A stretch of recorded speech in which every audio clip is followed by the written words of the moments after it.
you have a Bible and you want to look at this, open your Bible to John chapter 10. I want to read the passage. Of course, John is considered the Gnostic gospel. I say that often. And what that means when I say that, Gnostic, the Gnostics were a massive group of people which the early church was made up of for the first several hundred years, up until the Nicene Creed. At the Nicene Creed, when Constantine formed what we call the Catholic Church, the Roman Church, same thing, they did everything they could to stop Gnosticism, to stamp out Gnosticism.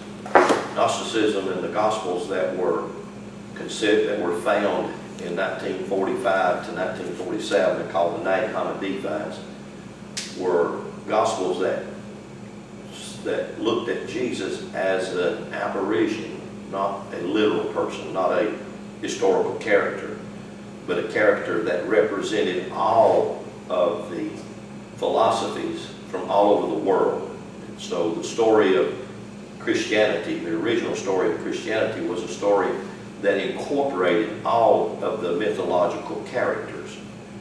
They are called God-men characters because they symbolize, through symbol, a character that is a man, but he's a God. And in so doing that, they were symbolizing all of humanity, to say that even though humanity is a man, she is a God.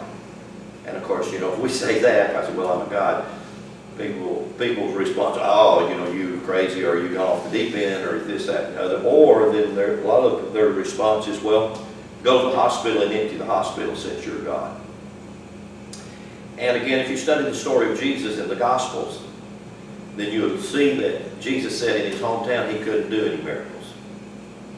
Right. So Jesus couldn't go empty the hospital in his hometown. As a matter of fact, Jesus didn't go empty anybody's hospital. A lot of times Jesus would just come and say, hey, it's in you. The power or the ability, it's in you. And so all he would do is encourage people to already exercise what they already have. In society today, especially in religion, Christian religion, it promises you something in the future, either of bliss or of torment. And that's its bill of goods. That's what it sells. It's something in the future of bliss or torment. It doesn't offer you the truth, even though Jesus himself said that the truth is what sets you free. It's the truth that does it. Christianity offers us a belief system, which we buy. We all buy. I bought it. Bought into it, hook, line, and sinker. And most of us are drenched in that. And what I mean by that is, you can ask anybody. They don't have to go to a church. You can ask anybody, what do you believe? They'll tell you what they believe. They have a belief system. Not knowing that many times that belief system is what binds them up and hinders them from being or seeing or doing the very thing that they're designed to be and do. And that's sad, but that's exactly what happened with the Council of Nicaea in 326, when they formed the belief system of, we would call it the church, and they called it the Creed, the Nicene Creed.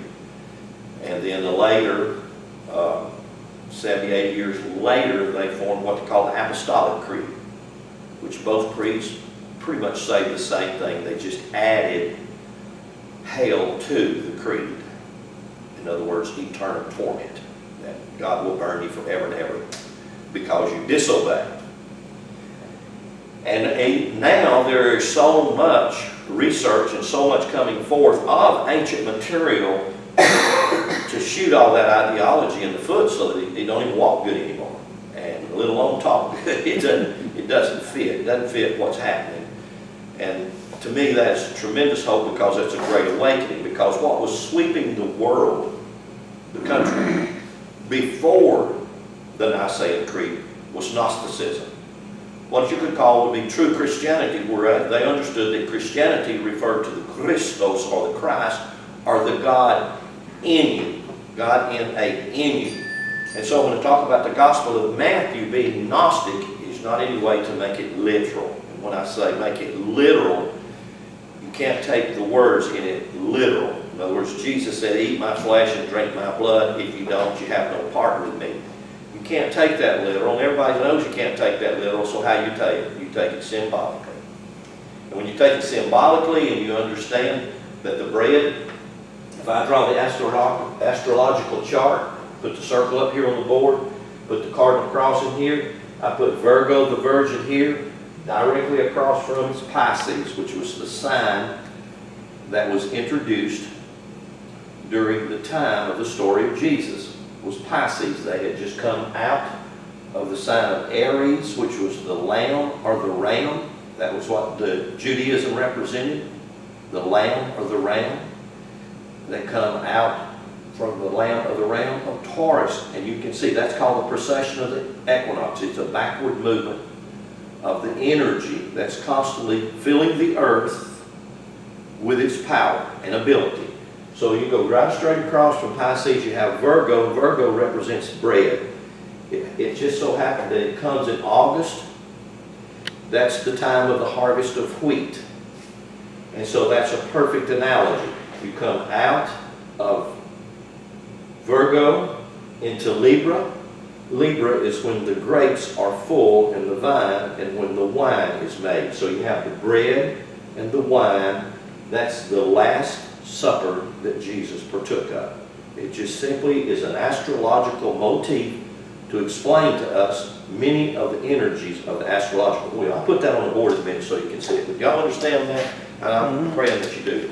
What's missing more in anything that I know of and in any, quote, belief system is a true teaching of who you are, who I am. Most people don't know who they are. Most people just think, well, I'm Lynn Hayes, or you have a resemblance. You like, Kirby's talking about it, see that lady look like Rochelle? Said, well, that's Rochelle. So that's how people associate us. Hardly no one associates, and it's not taught very well, that you are an eternal being or that you're a timeless being and that the greatest part of your being is spirit. That's which is divine. So you are a divine being that has a physical body that we get so lost in our physical body and so drunk on our physical body, all we do is try to feed and nourish our physical body. It's hungry, we want to feed it, it gets tired, we want to lay it down. And we get lost in that, or we want to provide for it, clothe it, shelter it, ride it around, all of those things. But hardly anyone takes time to feed the real person that they are, which is spirit, which is divine, which is the essence of their being. It desires the same, it desires similar things. It desires to rest. How does it get rest? By shutting your mind down. Silence is what the spirit longs for. We don't have time for that. Our society is built to take away that blessing from us. Well, what happens when we don't take time for silence? Well, we're starving our spirit in one essence. Another way that the spirit feeds is on breath, because it is breath. If you look at Genesis 1:2, the spirit brooded. The word spirit is ruach. That's the word for breath, wind. Are there methods to breathe to feed us? Absolutely. There are ways that we can breathe. It's like when people get stressed out and go to the hospital because one of the things they'll tell them is just breathe. And they're saying, I'm breathing. And so methods of breathing, that feeds the spirit. So food feeds the spirit. What kind of food does the spirit long for? Abstinence of natural food. I remember years ago when I first started my Christian walk, I thought, well, if I go without food for 3 days, I'll starve to death and I'll die. And so when Rochelle was a little baby, I went on, or a little girl, she wasn't a baby, she was probably 12, and I was starting to pastor. I went on a 21-day fast, just strict water, and I didn't die. I really didn't bother me other than I was just hungry. I got hungry for several days, but after a week or so, the hungry pains left, and then you just, so we have all of these ideologies that keeps us away from the truth of who we are, and we live our lives the same way. That keeps us away from the very things of who we are. And what I say about the Bible, even though there are so many corruptions, and when I say corruption, I mean deletions or additions or twists or mistranslates or not giving the proper meaning for a word, it still has the truth in it if we can extract it. And I say it's still one of the most wonderful books that we have at our availability. And that's my favorite book. So I basically have given all my adult life in the research of it. So that's why I say the things I say and do the things that I do, is I see in it the answer for every situation we face as humans on this beautiful globe. This can be a heaven on earth or a hell on earth. And if you're going to go to anything, anywhere, that's it. And nobody dictates that path to us but us. We walk it by ourselves. We create it by ourselves. As God is creator, we are creator. We create our world. So right here, John 10:10, I want you to read it, look at it with me. Verse 30, it says, I and my Father are one. What Jesus is saying is me and the source of my life, me and the origin of who I really am, are one. He's saying that this is being said and written as an example that I would be able to say the same thing. Because Jesus says also in this same place, in this book, that as I and the Father are one, even so are you and the Father one. That's in this same book right here in John chapter 17. They call it the high priestly prayer of Jesus. And Jesus actually says, Father, show them, all of us, that as you and I are one, you and they are one. It tells you that very clearly. I mean, you don't even have to translate words to get it. It's just simply there. So that's what he's referring to. And then let's read on, verse 31. Then the Jews took up stones again to stone him, just like they do you and me. They stone you not with rocks, but with words. Right? Sticks and stones break my bones, but words can never hurt me is a lie. Words is what destroy us. Words tear us apart. When people get upset and they say things to each other they don't mean because they're mad, and I know none of y'all do that. And those words many times are destructive forces. And sometimes people can't get rid of those words. They play them over and over and over in the back of their mind. Well, you said, you said. Well, I didn't mean it. Then why did you say that? So words are devastating. Words are seeds. Words are seeds. They create. They took up stones to stone him, took words to throw at him. Verse 32, Jesus said unto them, Many good works have I showed you from my Father. For which of these do you stone me? And the Jews answered him, saying, The good work we don't stone you for, but for blasphemy, because you being a man say you're God. Then Jesus answered them, Is it not written in your law, I said you are gods? Now here Jesus quotes them Scripture. And of course I want you to, with me, if you'll just go over to Psalms chapter 8. That's where he's quoting from, Psalms chapter 8. If you will go over there with me and let's look at this. Psalms chapter 8. You know, and again, I asked you the question, how is it possible that you and I can be a God? How is that possible? And of course, when I draw the chart of how my father released his seed, my mother and father were in an experience of love. He released his seed into my mom. In that seed was an element of life, and light. And those are the very essence. If it's a spark off of the flame of what God is, because God is light. God is like a fire, burning fire, Hebrews tells us. All of that, off of that flame come a spark. And that spark was in the seed of my father. And when that seed entered the egg in my mother's womb, immediately the spirit/soul began the business of building God a home to live in, which is the physical body. So it doesn't matter who you are, what color your skin, where you live, it doesn't matter any of that. God built you so God could live in you. We ignore that. And then Christianity has sold us this bill of goods where that we are wicked, we're corrupt, we're sinners. You know? Our mom and daddy, our original mom and daddy, they the one that messed us all up. It ain't my fault. I didn't do it. They did it. So now we play the blame game. Isn't that what they teach us? Yep. Yeah, well, of course we know that's what they teach us. So I'm just a victim. I'm a victim. That's exactly right. I'm only a man. I'm a victim of that. So how is it possible that man and woman is a God? Honestly, scientifically, analogically speaking, it can be very easily proven now scientifically that you are a light being, just exactly like it tells you in Genesis 2:7. It says, God formed man out of the dust. The word dust doesn't mean dirt. It's the Hebrew word afar. And actually the word afar means dust particles of light.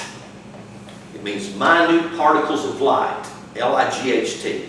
And those particles of light, again, are one of those created me. It's like one of them created you. I don't care who you are, where you're at. So, I mean, again, scientifically proven. No, there's not any argument, shouldn't be any argument from any community about that. God created us, and He created us to be exactly like it is. God, source, energy, whatever name you like to call it, is a creator. So are we. I create my world, you create your world.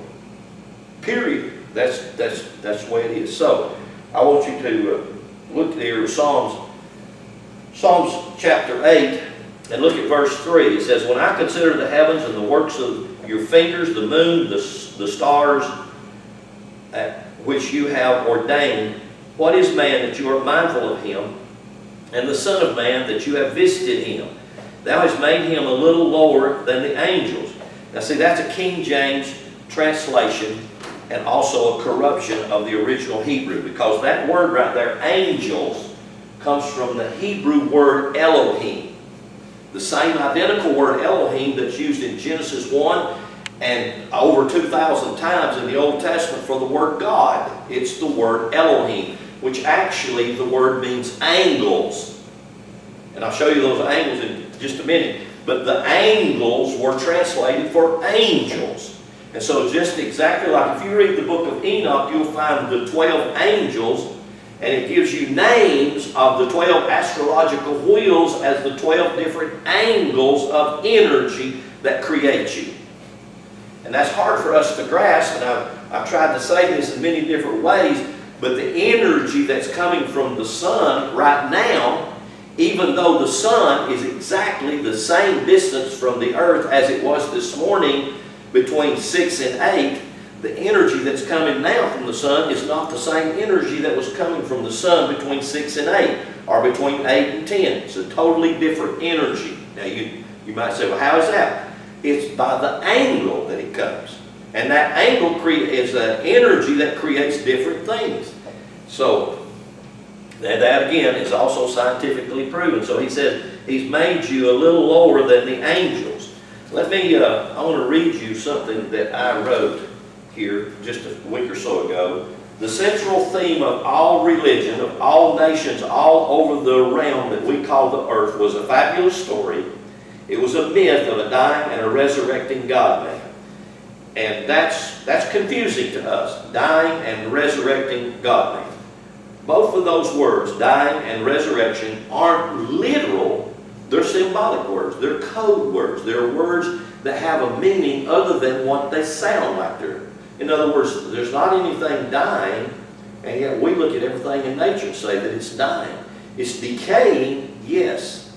And just like my body, your body is set in a motion of decay. You have birth, growth, and decay. That's the cycle. Everything moves on that cycle. But after decay, you return back to the earth to return back again.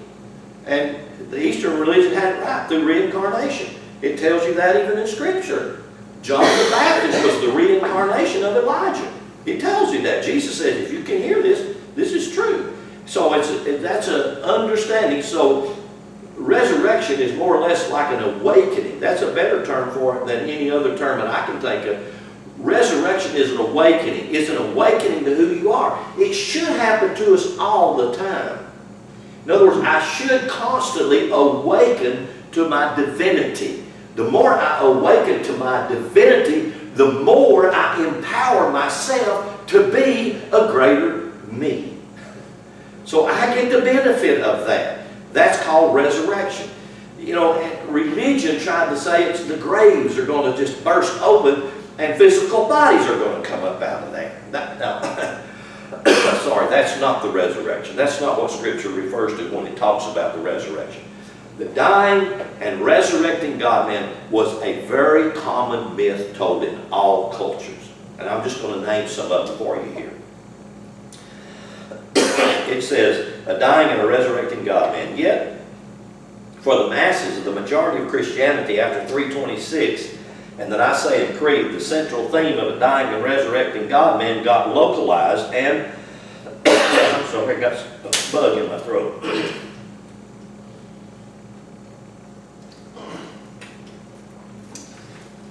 It got localized and literalized and historicized. It became a history in a single character called Jesus. Yet for thousands and thousands of years, this myth or this story of a dying and resurrecting God-man had been told by all nations all over the earth. This typical figure, in other words, I'll read you some names. The typical figure, he's a typology. Horus, Bacchus, Dionysus, Osiris, Hercules, as well as Jesus, and many, many, many more. The list can just go on and on. Those are different characters from different countries and nations. And every one of these characters, also the same story is around these characters, singular. Some of them tell different aspects about the character, which is you. It's a character talking about you. They show us our own innate divinity and our potential godhood. This divinity or this godhood is to be cultivated. Now here's a part that we don't get. This divinity and this godhood is to be cultivated and developed by each and every individual as a part of our own growth from infancy to maturity. In other words, nobody can develop your godhood but you. Now, that seems like something that everybody should get excited about, to realize, you mean I have control of my godhood? Nobody else does. You do. A preacher don't. A sage or an anointing person that, you know, can touch you and knock you down, they don't. You have the power over yourself, over your own divinity. You have the power to lull it to sleep. How do we do that? We lull it to sleep by living the lifestyles we live. We have the power to keep it dormant so that it's powerless instead of powerful. Nobody can do that but you. That's up to each one of us. Each and every individual as a part of his own growth from infancy to maturity. The term Christ is a Greek designation from the Greek word Christos, which actually means anointing or oil. Comes from the root word Cairo, which is a oil. It's an oil. And Paul did not write in Hebrew, but he wrote in Greek. Thus we have the Old Testament, which is the foundation of everything in the New Testament. And in the Hebrew, the glip or holy character, and the New Testament, the glip and the holy character, are different but referring to the same. In the Greek New Testament, the character is Christos, or Christ. Christ is not a designation or a name for Jesus. It's referring to an oil that's in the physical body. The Hebrew Messiah, or comes from the Mashiach, is exactly the same thing. That's just the designation of Hebrew for that oil. That oil's inside you. It's in your very body. It's a part of who you are. The term Christos is not a designation of a personal name, such as Jesus or John or Brian or Danny or anybody else, Mary, Jane, John, or Sue. Nor is it a personal name for Jesus. It is a term like many other names or terms to speak of the human body as God's temple or God's house or God's dwelling place, which is the physical body in the natural world. There are many other Greek terms that we have all heard that are named but do not refer to a literal physical being. And I'm going to list some here. I wrote them down. This is just to touch a few of them. Asclepius, that's a character. Not a literal character, but it was a name. It was a designation, and he was called the god of medicine. That's exactly, this is where medicine come from. It come out of Greek mythology. Asclepius was the god of that. He was the god of medicine. Ceres. Ceres is another designation, and he's referring to the constellation of Taurus for many reasons. Dionysus, he was the god of winemaking. He refers to Libra, the sign of balance. We call it scales, but it's the sign of balance. And the reason that's when they make the grapes over here, because if you get drunk on the grape, the wine, then what do you lose? Your balance. Your balance. You walk. It's not good, it's not bad, it's not sin, it's not of this, it's not of that. You're just out of balance. That's all. And don't we get drunk on a lot of things? See, that's good preaching, brother. You're doing a good job. So Dionysus, he's the god of winemaking. These are characters that are designations, but not literal characters that live, okay? Then Helios, who was the god of the sun. Hermes. And here's one, Morpheus. Have y'all heard of Morpheus? How many of y'all saw the movie, The Matrix? Let me share a scene with you in the movie. That's a documentary on spiritual growth. I mean, it really is. I mean, I don't know who and how that Hollywood put that together. It's one of the most phenomenal movies, especially number one of The Matrix, that you'll ever see. It's a typology of you, which pill you take. And when Morpheus, you remember when Morpheus he's took the pill and he's laying there in that chair and they got that thing in the back of his neck and they hook him to that thing and they're fixing to download it. Y'all remember that? He's going through all. You remember that? You didn't see the movie? Yes. Okay. All right. So he's going through all this downloading, and then finally Morpheus says, okay, he's got it. He downloaded all this information. Now he can duck bullets and he can do all this super God stuff. And so they unhooked that thing from the back of his head, and Morpheus is Neo is kind of shaking his head. You remember that? Neo's shaking his head, and then Neo opened his eyes, and he said, Morpheus, I have a question. And he said, yes. He said, why do my eyes hurt? Do you remember Morpheus' answer? Because you haven't used them. See that? See, we are in the same predicament. We haven't really used our real eyes. One of them we talk about, the pineal gland, opening that third eye, the eye of God. Well, that's exactly what Morpheus' name means in Greek mythology. He's the god of the dream. How many of you know in your dreams, many times your dreams you can do and go and be things that you can't do and go and be in your physical body. But you still do this. Morpheus. Then you have Prometheus. He was the god, Prometheus, and he was the god who molded mankind. Zeus. We had a great name. Rochelle had a great name named Zeus. Zeus was the god of the sky. Powerful Zeus. And the list just goes on and on and on. So many of these we associate with, but we don't know what they mean. These were all part of these mythologies. So the list of these, there were hundreds of these god-men characters.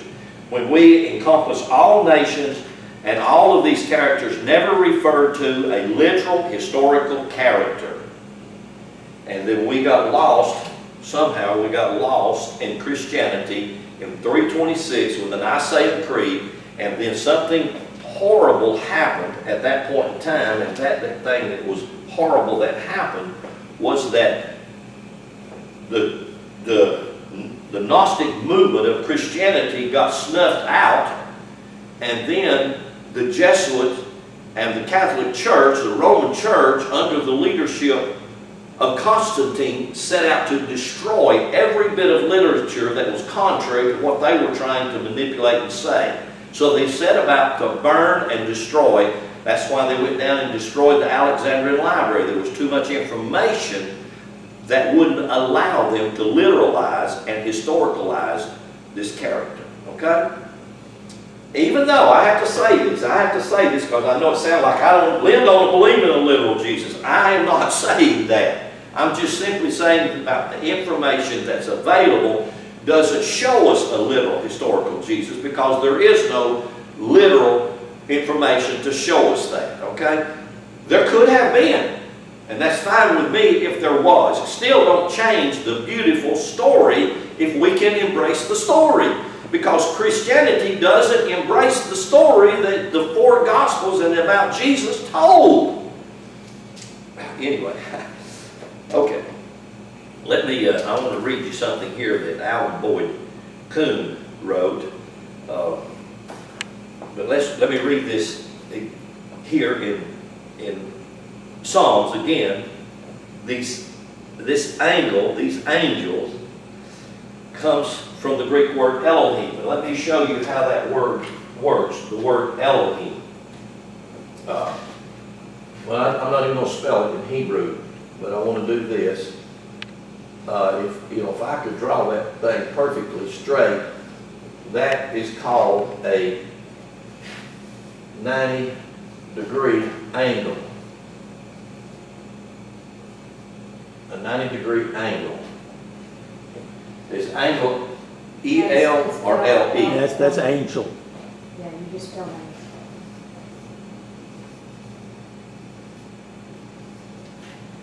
It's the same word. It's the same word. You just put the L-E or the E-L in different places. If you have four 90-degree angles, 4 times 90 is what? 360. 360 degrees. Okay, well there it is. That's the symbol. That's the most ancient symbol that you can find anywhere. And you take that symbol and you dissect that symbol into 4 sections. Okay? Those 4 sections are the cardinal cross. And the reason that any God-man was crucified on a cross is because every man and woman is crucified on the cross. That cross is the cross of matter. In other words, material form. You and I are manifest materially. The material form seems to be limited. Not only that, the material form is in a system that's filled with contrast. What does that mean? Contrast means there's cold and hot here. There's positive and negative here. Or I could say it this way by the corruption of the King James Bible, there's good and evil here. So that puts me at the mercy of those. How many of you have recognized you can't control the cold and the hot? You ever notice that? So what do you have to do so that the cold or the hot don't bother you? You either put clothes on or take clothes off, right? Or create air conditioning or fans or whatever, so that you have the power to control that, but you don't have the power to control whether it's hot or cold, right? So you don't have the power to control whether it's good or evil, right? So can you expose yourself to both? Well, if I said good was positive and I said evil was negative, and that's all, it's just a negative energy, you can't do anything about it. It just simply is there. But that's a real bad way to explain that word good and evil. We would try to say it like good and bad. There are bad things that happen, and there are evil things that happen, and there are wrong things that happen. All of that's true, and we are exposed to all of that. What also is as true is that you have the ability to determine the results of either of those. But you live in them. You live in a negative, grounded world. And that's not bad. It just simply is. So those angles produce the circle. And these 4 90-degree angles are listed in all mythologies. Every one of them. These 4 90-degree angles represents, this one represents the morning. This one represents the afternoon. This one represents the evening. And this one represents the night. Okay? This one also represents spring. So morning, this is a daily cycle. Age, it's the daily. I can break it down to a minute. I can break it down to a second. But it's daily or it's yearly. And spring, summer, fall, and winter. And everybody knows, I mean, there's not any question, you know that March the 21st is the first day of spring. And from March the 21st until April the 20th, no matter what you think or what you how you look at it, that period of time has a certain energy that it does certain things to the earth. In other words, the flowers and the earth doesn't start to begin to look alive until that period of time, right? Well, it does the same thing in the morning. How many of you have ever seen sunflowers and what they do in the evening? If you ever noticed, they just bow their head. And then what do they do in the morning? Now, why over here in the evening do they bow their head? Would you think the energy that the sun is doing on the earth is different than it is in the morning when they're popping their head back up? Are you talking about morning glories? No, I'm talking about sunflowers. Oh. The big old sunflowers. We love sunflower seed. I remember there used to be a big old field over here at the foot of Fort Mountain at the lower end when years and years ago when I used to go water skiing back in my wild drinking days. And there was a huge field, probably a 50 to 100 acre field, and that guy grew sunflower seeds because he sold the seeds out of it. He grew sunflowers. And in the morning when that field, I mean those beautiful flowers, those yellow flowers were just popped up there and just shining. And then in the evening, you can come back from going to the lake in the evening, and those things, their heads are bowed. As a phenomenal, if you see a field that's big and see that happening, I mean, it catches your eye. It catches your eye. All I'm trying to say is this astrological motif of this wheel gives different energies at different point in times. So in the morning, if my spirit is asking me to set aside 5 minutes, 20 minutes, or whatever, to give to the energy of God, the sun, in other words, to let God feed me, to energize me, and I don't have time to do that, what would I receive from it? Nothing. But if I had time to do that, if I took time to do that, could I receive something from it? Yes, that's yes. There's no question about it. You could receive power and energy. So he said, "For you have."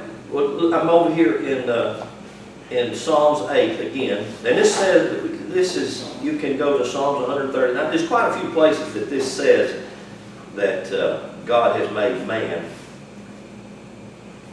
from lower or just under himself. It's like God is a great big G, we are a little g, but we are a chip off the old block. As God is, I am. I have that ability. Every one of us have that ability. For you have made, verse 5, for you have made him a little lower than the angels, it should be God's, and you have crowned him with glory and honor and made him to have what? Made him to have dominion. Now we use that word dominion as power, and that's exactly what the Hebrew word actually means right here. So God made you and me to have power. Power over what? You have power over your world. You have power over what's going on around you. And if we would sometimes just get sick and tired of being sick and tired and make some quality decisions, say, well, bless God, by the grace of God that's in me and the power of the Spirit that empowers me, I'm going to, and then you fill in the blank. I'm going to da-da-da-da-da-da. Now, when you do that, do you think that everything's going to just be hunky-dory? And that's a southern term, by the way. I knew it too. We did it in the north also. Oh, good, okay, so everything ain't gonna necessarily just be hunky-dory. Our bed of roses, or a bed of sunflower seeds. There will be good and evil. There'll be tests and trials. There'll be things that come. That's not wrong. That's not bad. That don't mean, oh, well, I blew it. I sinned, so God's not doing it. God's not. No, it doesn't mean any of those things whatsoever. It just simply means you're actually walking the path of life. And I want you to see that. It's the path that you walk yourself. It's your journey and your journey alone. No one else is there. No one else can make you. I mean, I tried to make my kids. I used to thought, well, I can make my grandkids. And then I kind of finally I threw my hands up and I said, you know what? I realized I can't make nobody do nothing. Tried to make my wife do it, and nobody would do what I tried to make them do. I think, what's wrong with y'all? I finally realized, after all these years of pastoring, I finally realized, you know what? Ain't nobody make nobody do nothing. You going to do it or you're not going to do it. Did you have? No, there's a fly there. Oh, okay, well, kill him. He's not gonna. You have power over it. Yes, I do. All right, go with me real quickly to the book of Job. You're just a page or two from it. Just turn backwards there, 5 or 6 pages. Job chapter 38. I want you to see something Job said right here. Job chapter 38. Verse 31, it says, can you bind the sweet influence of the Pleiades? The Pleiades are the seven stars. I think 6 of them. Matter of fact, the Pleiades is the symbol for Subaru. Did y'all know that? The Subaru car. The Subaru car, if you look at that little, it has this on it, but it's more or less in an oval shape, and then it has 6 stars in it, because the 7th one's unseen, you can't see it with eyes. So it's there. And that's the symbol for the Subaru. They say, if you'll drive a Subaru, you'll own a Subaru. Or something. Good. That would calling you new commercial. My response to that would be, no, it's not true. If you'll drive a Lincoln, you'll own a Lincoln. Oh, and that's why they make 100 different kinds. Everybody's got their own seat, and there you go. Everybody's got their own choices. Can you bind the sweet influence of the Pleiades? Now, do you see that? Is there anything you can do to make the influence of the Pleiadian configuration of stars change towards yourself? Nothing. Why? Because that configuration of stars is constantly sending forth energy. It's constantly sending forth a certain kind of energy. Now, I am of the opinion that we can get ourselves tuned through a lot of discipline to where we can actually sense these energies, even to the point maybe feel these energies. And I'm at the, you could say, well, that's a belief. I'm of the idea. I'm not really building a belief out of it because I don't want to limit myself in a box, but I'm of the idea and opinion that we can do that we can, I know good and well you can feel the influence of the sun, can't you? You go right out there and lay in it for just a few minutes. The problem of it is we are being influenced even in this building by the sun, but the building seems to block off the feeling of the energy. It's still here, right? Yeah, it is. It penetrates walls. But you can go out there, you can really feel it. You can say, oh man, I feel the heat of it. Now watch what it says right here. Can you bind this sweet influence? Or can you loose the bands of Orion? Can you bring forth the Mazzaroth in its season? The Mazzaroth is a Hebrew word. That is a Hebrew word which actually means the astrological wheel. It actually means the 12 signs of the zodiac. You know, I say this statement, any place, any page in the Bible where it mentions God Father, whatever term you'd like to call it.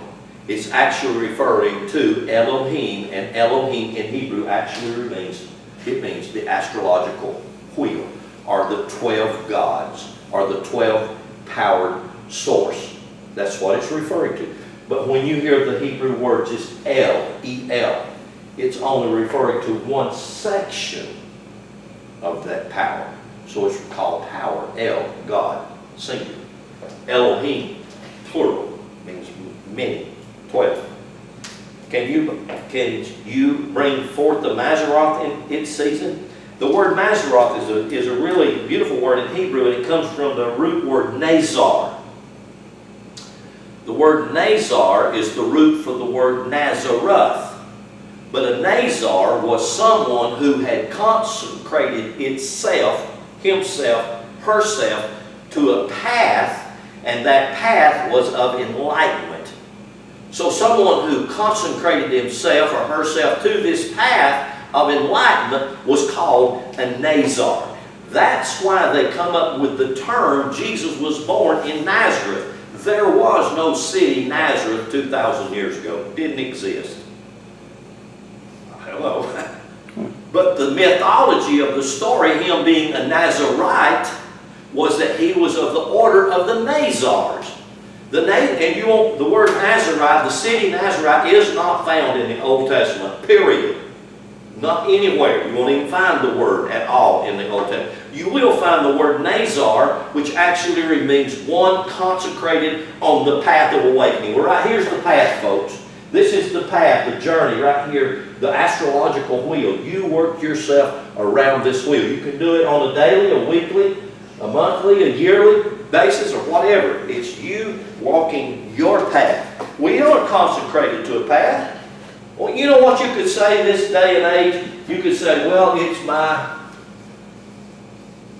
goal. And how many of you have a goal? You should. Everybody should have a goal or many goals. Goals are points in my life that I want to reach, places I want to go, right? Don't everybody set them? Yep. Yes, of course. What are you doing? You're consecrating yourself to a path. Well, a Nazar, which that's where we get the word Nazaroth, which comes from the word Maseroth. One who's consecrated to the path. It's one who has dedicated himself to walk the path.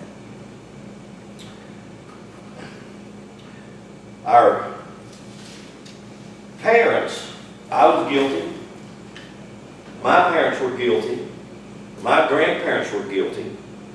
Our parents taught us in Christendom that every one of us blew it to become sinners.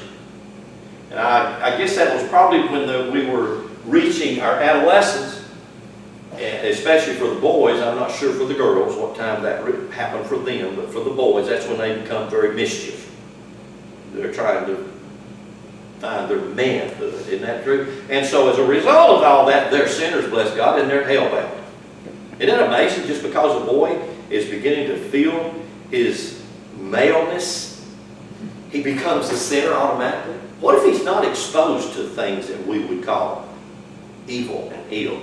Well, according to Catholicism, it doesn't matter, because when he reaches that age, and he all of a sudden he starts growing pubic hair, and he starts having other things happen to him, well, bless God, he's going to split hell wide open now just because he's reached that age.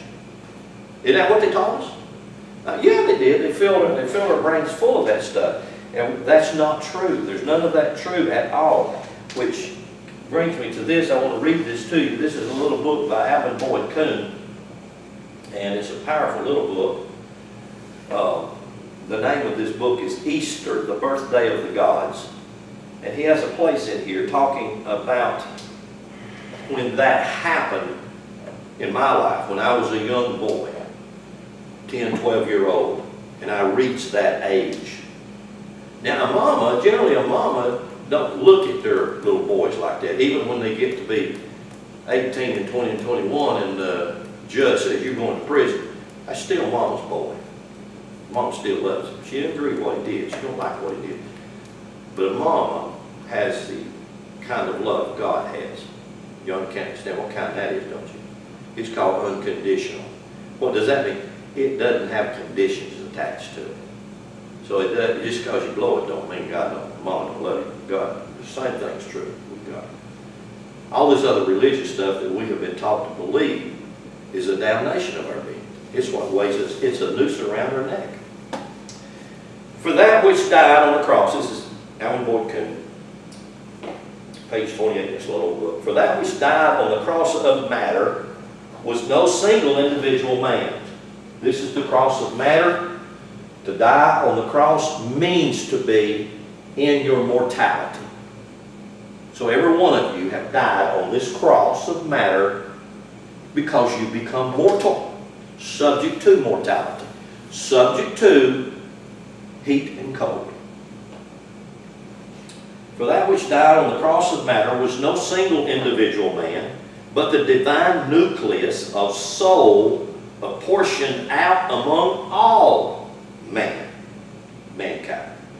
It was sent forth by the Heavenly Father to be the spiritual grain of wheat planted in the ground of human flesh, therein to lie long in inertness and death until resurrected by the rebirth of its dormant powers in the springtime turn of the cycle.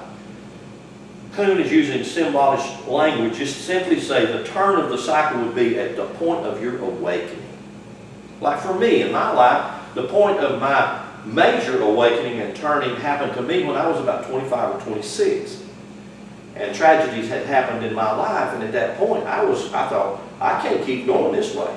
I'm not only going to kill myself, I'm going to hurt people around me, and I may be incarcerated, and I don't necessarily want that. So what happened? At that point of pressure, you know what happened? I got saved. That's what religion told me. I got saved. From what? I don't know. But I got from the devil. Yeah, that's what they do. I got saved from the devil. But really, that's when the turn of the cycle comes. Everybody experiences that on again, this cycle can be daily, this cycle can be yearly, this cycle can be monthly. But we experience it all the time at the turn of the cycle. This distortion of the message of the Good Friday and the Easter rituals into the commemoration of the crucifixion and resurrection of one human body has destroyed, as Jung, he's talking about Carl Jung, the psychologist, as Carl Jung so forthrightly insisted, the enlightening and impelling power of the dramatized reality. And then I wrote a note here under this. I put spirit slash soul. Both are eternal, yet have very different functions. This is mostly not understood. Most people in Christianity will say soul when they mean spirit, and will say spirit when they mean soul, not knowing there is any difference. They think they're the same thing. They're not. Spirit is ruach, soul is nafesh. Okay? They're different. Car is car, tractor is tractor. If you want to put your car in the field and hook a plow behind it, you have some issues. And I can help you. If you want to get in your tractor and go on vacation to Florida, you have another issue. And I can help you. Soul is not spirit. Spirit is not soul, but they are so closely linked, they have different functions, okay? Spirit symbolizes power. It cannot be contaminated. It cannot be delinquished. It's power, all-powerful, all the time. However, it's so attached itself to soul. Soul is so linked to spirit that soul can be perverted even to the point of going to sleep, even to the point of getting involved in what you can egoically on a negative scale. Soul just get right in there with you. Why is that so? Because soul and our spirit have no biases. They don't depart from you because you decide you're going to rob a bank. They don't leave you because you want to kill somebody or rape somebody. They are right there. Soul will experience it with you, as you. But the soul is ever ready, just exactly. It's ever ready to awaken to its original state of being. Its original state of being is to follow the path to awakening, to follow the path to power, to being the God that you have always been designed to be. Hallelujah. This is mostly misunderstood by most everybody that I know, Christians and people who are awakened and whatever. The Spirit is all powerful and timeless, but it can be in time. Do you get it? The Spirit is timeless, but it can be in time. How is it in time? It's in time because of its connection to soul.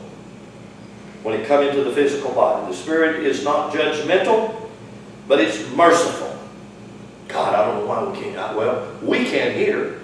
You know, it's like I said, you know, this is a very easy place for me to release the things that I've spent 40-something years depositing. There's not any drag here. There's not somebody sitting here saying, well, I don't believe that. There's not someone sitting here trying to say, well, that's a lie. You know, if I was down at First Baptist Church, I would have to be pulling a hard plow. You know? They'd be not on to throw With your stones. car. Yeah, I'll tell you, they'd be ready to shoot me and kill me. I'll be killed now, you know. And that's why the beauty of this, the beauty of this, it does not matter because there's hundreds and hundreds of people here. There are hundreds and hundreds of people potentially here because there's a release of the truth in a place like this where we've labored and we have come to the place where we have prepared the field so the field is rich. Hallelujah. I hope y'all can hear. I know y'all can hear. It's all powerful, it's timeless, yet it can be in time. The Spirit is non-judgmental, it's merciful and filled with grace, filled with goodness, and it's overflowing with love, the kind of love. So that's that. I need to finish up. Let me. I had too much to read. Good gracious. Let me just finish by reading this.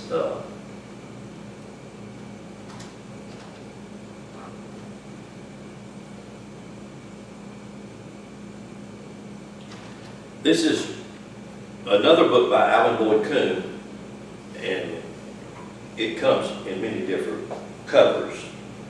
It's called A Rebirth for Christianity. This was the book that he did the year before he passed. I think he was 84 when he passed, 84, 85. And he finished this book, and I call this his magnum opus. It's not a hard read, it's an easy read. The name of it is A Rebirth for Christianity. And so it proves that Alan Boyd Kuhn, in all his writings, which are extensive, and his one book called The Lost Light was written by the professor of historical studies for the University of Ohio, and this is recorded. You can actually find this on record.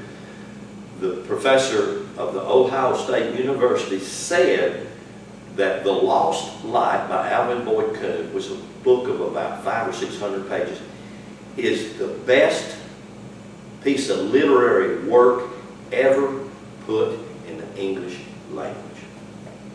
Nothing else to compare it with. It's that phenomenal. But it's a massive book. It's an encyclopedia of its own. So this is an easier read. This book right here, I think everybody should have it. It's A Rebirth for Christianity. What he's saying is we need to bring the truth that empowered people instead of the lie of beliefs and dogma that disempower people, that make people weak. Okay, let me, what do I want to read here? True philosophy is more than intellectual, rational connotation. It is beyond that. The complete irradiation of consciousness with the perception of truth and beauty and the benefits of all things in harmony. That's what true philosophy is. He goes on and he says, Christian origins are shrouded in a cloud of obscurity. There is not only a lack of basic historical data, but early Christian literature was not at all motivated to strict historical accuracy. A fanatical zeal for the propagation of the faith, F-A-I-T-H, seemed to the scribes sufficient warrant for the production of a great quantity of literature of such doubtful authenticity that to it has been attached the designation of pseudepigrapha. And a pseudepigrapha is false writings. That's the term that's given to most ancient. Like for instance, when I studied date to get my seminary degree, and equal to the seminary degree, I studied this pidographic material by Irenaeus, material by Augustine, the City of God, Augustine. Irenaeus, who is called the church father. And they said that hardly anything Irenaeus wrote can be validated as truth. It was falsifying information. It was constantly falsifying information. A fanatical zeal for the propagation of the faith seemed, well, I've done read that, let me go on. So many historians stress the fact that the Near East was full of the coming of the Messiah at the time when Christianity arose. Apocryphal prophecies abounded, the stage was set, the psychological atmosphere tense with expectancy. However, we shall never know precisely what influences, trends, forces, or pressures came to a balance at that unique point in history, uniting to give the new movement its specific form, character, and content. But one recognition now taking shape after centuries is that virtually every commonly accepted notion about the series of events that supposedly brought Christianity into being is no longer tenable. The tradition that had ruled Christendom is that while other religions were products of human origin, Christianity was ordained by God, who once and only once sent His only Son to institute this true and final code of faith, belief, and conduct for all mankind. Perhaps it cannot be said that this is now widely questioned. Nevertheless, many thoughtful people are now attempting a reinterpretation of the long-cherished legend. Tradition held that if the Christian movement was not instituted by God Himself, it was the work of men completely under divine supervision and inspired by the divine mind and will. Yet, okay, sounds good so far. Yet the evidence points to the conclusion that Christianity came into being when and because both the Judaic and the Hellenistic world had sunk from the exalted peaks attained for 4 centuries earlier to a state of philosophical emptiness. If it is not true that Christianity was born out of that darkness, it can truly be said that it was born when that darkness was its densest. Christianity has never ceased, listen to this, I'll quit. Christianity has never ceased to claim that it was the supreme revelation of true light to the world, decreed by God to end the reign of benign paganism. Yet, if it was that transient light, history itself poses a natural question. Why was that light of pagan ignorance prolonged into the Dark Ages that held Europe in twilight for a millennium and a half, in other words, 1,500 years, during which Christianity was the ruler of the European's mind? If it was what it promised to be, then why for 1,500 years did it cause more chaos, more killing, more destruction of humankind than any other movement ever known to the face of the earth? And still does. Still creates more war. The logic of events and the development of history even suggests that the Christian religion must itself have generated much of the darkness that covered the land it dominated. Christianity must accept the challenge that, having the light of divine truth, it failed to let that light shine forth upon the Europeans for 1,500 years. That's a powerful indictment. But history, look at it. It's very evident and it's very clear. So I'm thinking that what we are in right now is another renaissance. We are in an awakening. We're in a point in time where we can find what true Christianity was all about. And it was about empowering you to be a greater you. Amen. Amen.